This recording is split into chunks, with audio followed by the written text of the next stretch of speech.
সকালে chia seeds খেতে গিয়েই দেখি এই অবস্থা। তারপর খাবো কি খাবো না ভাবতে গিয়ে যে একটু খেলাম, আমার দিনটাই খারাপ ভাবে শুরু হলো। দিনটা ছিল 29 মার্চ।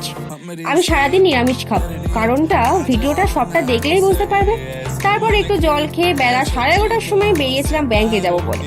আর ব্যাংকে গিয়েই দেখি ফাইনালি ব্যাংকের কাজ শেষ হলো। আমি গিয়েছিলাম 12টার সময়, 12টা না 11:30টার সময় গিয়েছিলাম। এখন 1টা বাজতে যায়, এখন যাচ্ছে বাড়ি।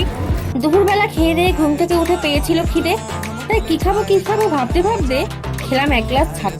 তারপর সন্ধ্যাবেলায় আমি আর মা রেডি হয়ে বেরিয়ে পড়েছিলাম। তোমরা হয়তো অনেকেই বুঝতে পেরেছো আমি কোথায় যাচ্ছি। হ্যাঁ, আমি আর মা গিয়েছিলাম সেদিন কালীবাড়ি পূজা দিতে আর সন্ধ্যা আরতি দেখতে।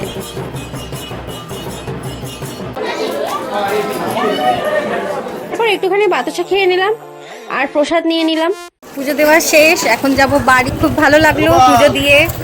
আজকে আরতিটাও দেখলাম, সন্ধ্যা আরতি, খুবই ভালো লেগেছে।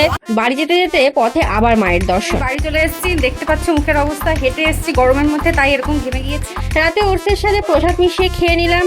দেখা হবে আবার নেক্সট ভিডিওতে, ততক্ষণের জন্য টাটা।